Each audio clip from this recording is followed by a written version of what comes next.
Hello and welcome back to Cru TV. I'm Tyler Adams along with Coach Morgan. This is our first segment with interviewing the coaches.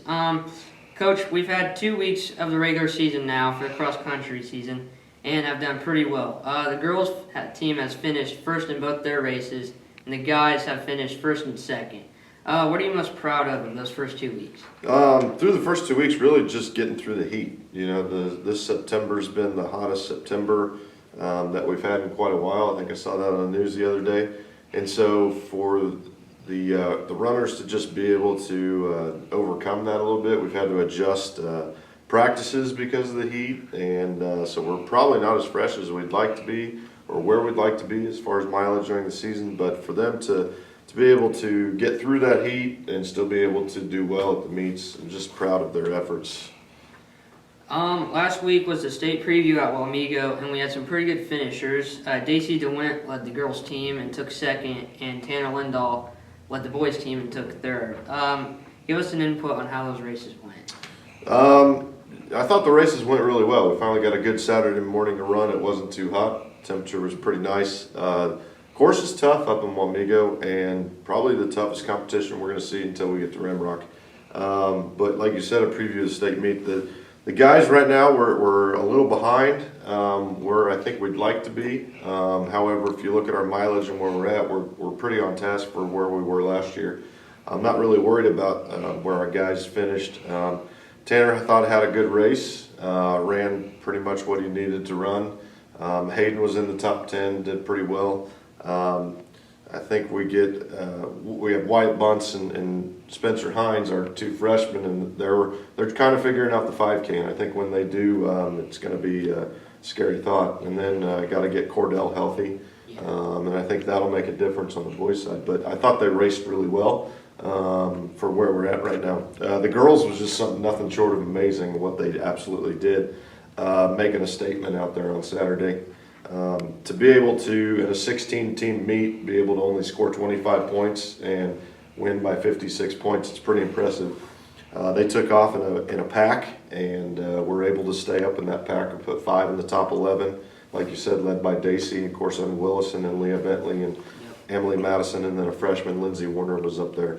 And then our other two, Iris Reese and Britton Bobo, really did a good job too. So our JV kids performed really well on Saturday also. As we put our four JV girls in the top 8, and then our 4 JV boys were in the top 20. So the depth is looking pretty good for this team right now. This week is our home meet. What are you most looking forward to that? I'm looking forward to see how the team reacts to some adversity. Our course got moved, so we're at Wheatland Park this year, and so I'm looking to see how do the kids react to that. There's 2 ways they can go, and I'm just anxious to see if they're gonna.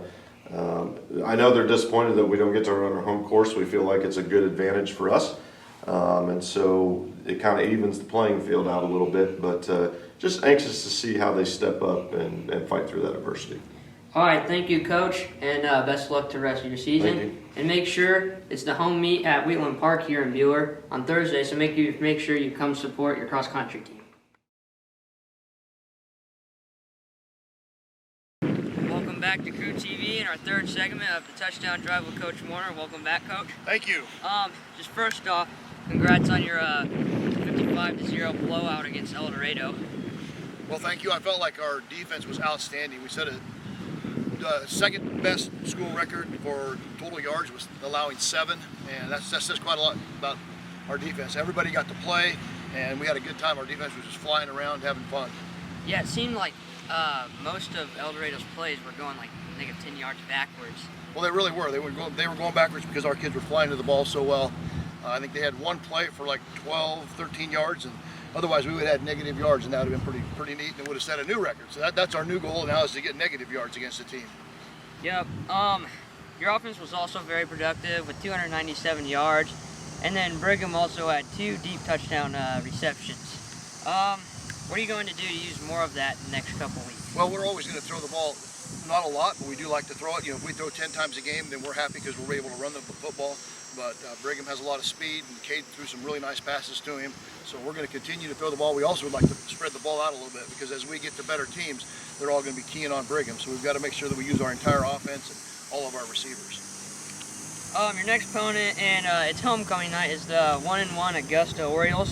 So can you just give us a quick breakdown on them? Well, they do a lot of different things on defense. They're probably going to give us 3 different looks throughout the game, and so that always is an issue for our offensive line, but that's something we're going to work on all week long.